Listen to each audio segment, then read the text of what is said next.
This is the Joe Harden lock, more commonly known as lock number 3.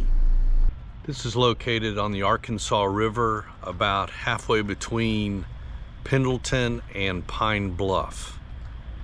Once you see the lock, you want to reach out to the lock master, let him know you're here.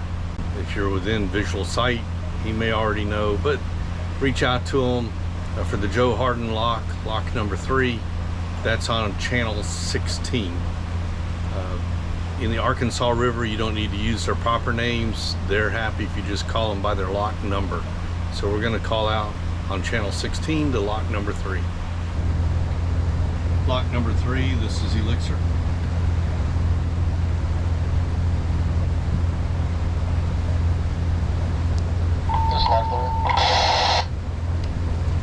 Now a pleasure craft traveling upstream, approaching your lock. Permission lock through. Yeah, Roger. I'll get out there, get it ready for you. Copy that. Once you've made contact with the lock,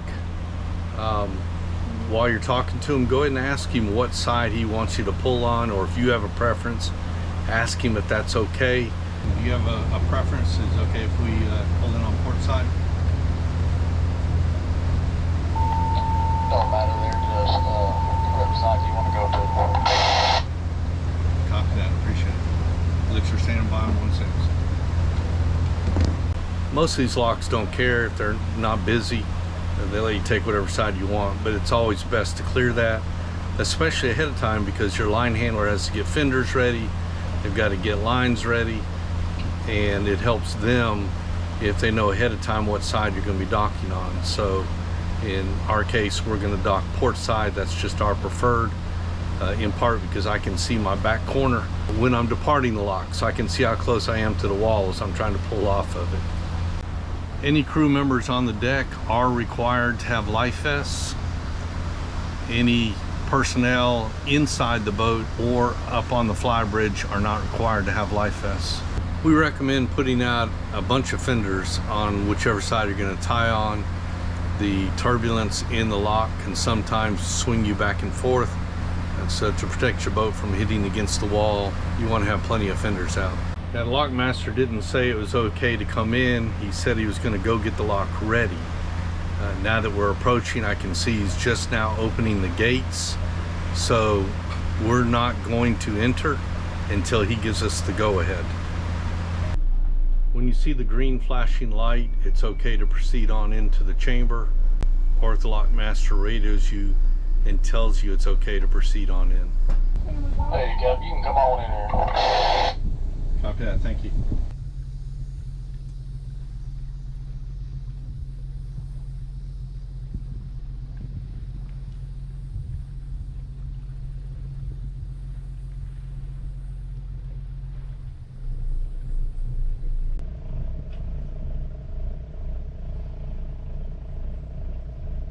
You're clear. Thank you. It's good to have communication between the captain and the line handlers. Marie always lets me know once the back of the boat has cleared the gates. That way I know whether I can take the next available bollard or if I need to go to a further one up.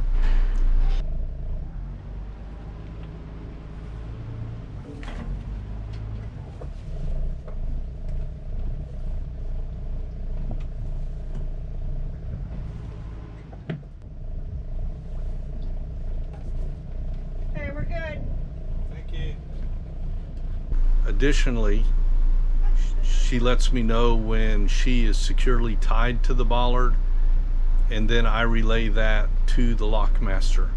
Lock 3 is Elixir, we are secure. Until he gets that word, he's not going to raise or lower the water level.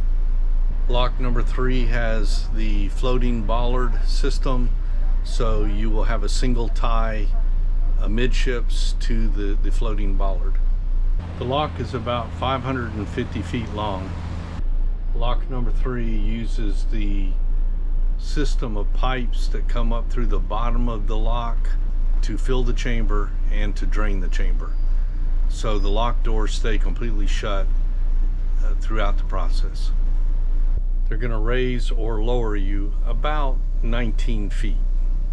It'll take between 7 and 8 minutes to raise or lower you. When the gates open, make sure you wait for the signal from the lockmaster before you let loose your lines and depart the lock. Let her loose. We're free. Thank you.